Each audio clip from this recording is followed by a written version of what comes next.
Hello साथियों, नमस्कार। आपने देखना शुरू कर दिया है आपका अपना YouTube channel DS Mishra official और आपके अपने चैनल पर इस बहुत ही महत्वपूर्ण वीडियो सेशन के साथ आपका हार्दिक स्वागत है।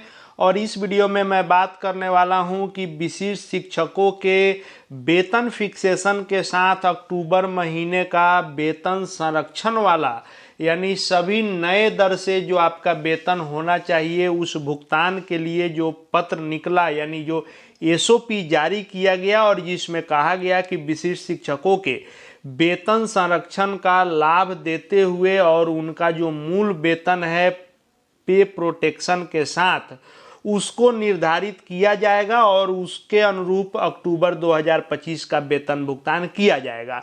और इसको लेकर के सारी प्रक्रिया जिला शिक्षा पदाधिकारी द्वारा कैसे एचआरएमएस पर आपका मूल वेतन अपडेट करने की प्रक्रिया पूरी करनी है, उसको लेकर के सारा गाइडलाइन इसमें दिया गया और सभी जिलों में यह कार्य जोर शोर से चल रहा है। और जो भी विशिष्ट शिक्षक हैं, चाहे वे सक्षमता 1 के हों या सक्षमता 2 के हों, सभी को यह जानने की इच्छा है कि आखिर हमारा एचआरएमएस अपडेट हुआ या नहीं हुआ, यानी वेतन संरक्षण वाला जो मूल वेतन है वह हमारा एचआरएमएस पर अपलोड हुआ या नहीं, और अपडेट होने के बाद हम कैसे इसको जान सकेंगे, इसको लेकर के सभी लोग लगातार जानना चाह रहे हैं। तो इस वीडियो के माध्यम से मैं आपको एक एक स्टेप बाय स्टेप बताने वाला हूं कि सक्षमता 1 या सक्षमता 2 के विशिष्ट शिक्षक कैसे देखेंगे कि आपका वेतन संरक्षण वाला मूल वेतन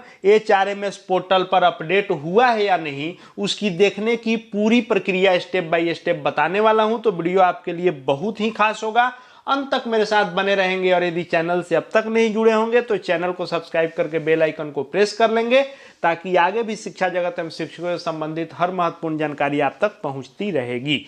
तो यह जो अपडेट होना है यह एचआरएमएस पोर्टल पर होना है, हम सभी जान रहे हैं। इसके लिए आपको सबसे पहले hrms.bihar.government.in पर जाना है। इस hrms.bihar.government.in पर आप जाएंगे तो यह पेज आपके सामने आता है, जिसमें यूजर नेम मांगता है, पासवर्ड मांगता है और यह कैप्चा डाल के लॉगिन करना होता है।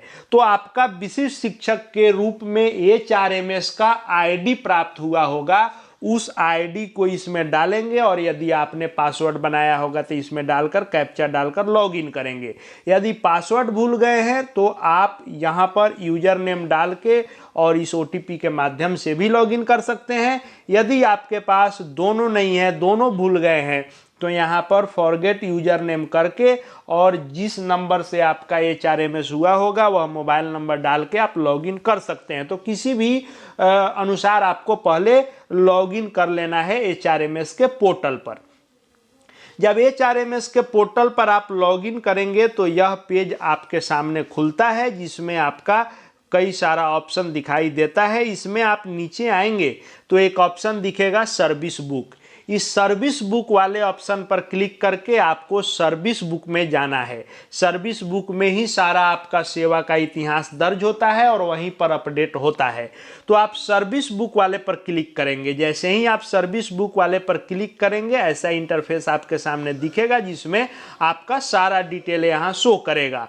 उसमें जब आप नीचे जाते हैं तो यहाँ पर आपका मूल वेतन दिखाई देता है।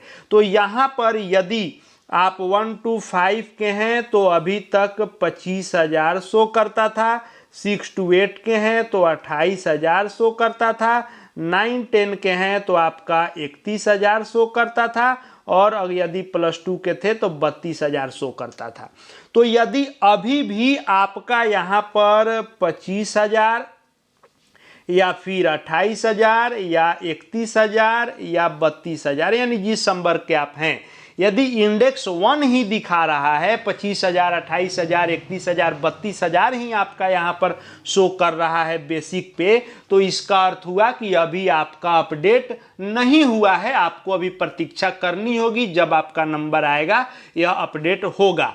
तो यदि इंडेक्स 1 है तो आपका 25, 28, 31, 32 जिस संवर्ग में है, अगर पहले वाला ही शो कर रहा है तो अभी अपडेट आपका नहीं हुआ है। और यदि यहाँ पर आपका, जैसे यहाँ आप देखेंगे तो जैसे यह बेसिक पे के जगह पर आपका 32,620 यानी जिसका जो बन रहा है, या फिर 31,670, या फिर आपका देखें तो 27,320, या फिर आप देखें तो 28,140, और फिर आप ऐसे ही आपका जो भी मूल वेतन बन रहा है वह यदि शो कर रहा है, यानी 25,000 से ऊपर, यदि आप 1 to 5 के हैं और आपका 25,000 से अधिक जो भी आपका जो इंडेक्स बन रहा है वह शो कर रहा है, यानी आपका अपडेट हो चुका है। अब आपको वेतन आने का इंतजार करना है कि नए दर से आपका वेतन आएगा।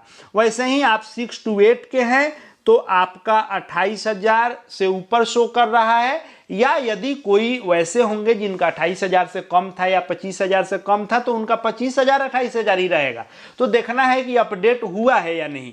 तो आपका यदि नया मूल वेतन इसमें शो कर रहा है तो इसका अर्थ है कि आपका अपडेट हो चुका है और नए दर से वेतन भुगतान की आप इंतजार में रहें, आपका वेतन भुगतान होगा। लेकिन यदि आपका अभी भी 25,000 या 28,000, 31,000, 32,000 इंडेक्स 1 ही है तो आपका अभी अपडेट नहीं हुआ है। अब अपवाद स्वरूप जैसा कि मैंने कहा कि जो जैसे 2022 के बहाल होंगे छठे चरण के, तो उनका 1 to 5 में 25,000 से सबका कम ही था तो 25,000 पर ही फिक्सेशन होना है, और 6 to 8 थे तो 28,000 से कम था तो 28,000 पर ही फिक्सेशन होना है। बाकी जो पहले के बहाल हैं उनका सबका इंडेक्स 1 से ऊपर है। तो यदि आपका अपडेट हो गया है तो आपको सीधे जाना है और यहाँ पर जो प्रोसेस मैंने बताया उस प्रोसेस से यहाँ बेसिक पे को देखना है। यदि बेसिक पे अपडेट आपका हो गया है तो यानी आपका वेतन संरक्षण के साथ, फुल पे प्रोटेक्शन के साथ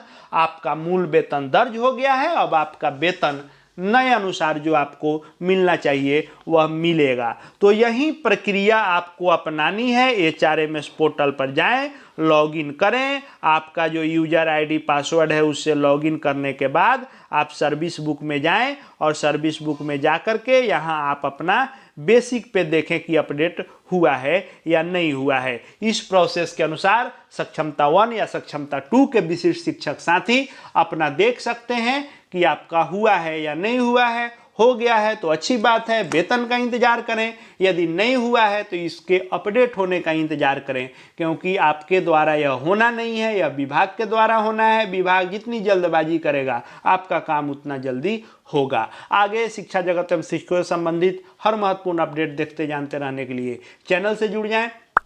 चैनल को सब्सक्राइब करके बेल आइकन को प्रेस कर लें। साथ ही हमारे Telegram channel DS Mishra official से जुड़ सकते हैं, वहां भी हर अपडेट आपको मिलते रहेंगे। इस वीडियो को देखने के लिए आपका बहुत बहुत धन्यवाद।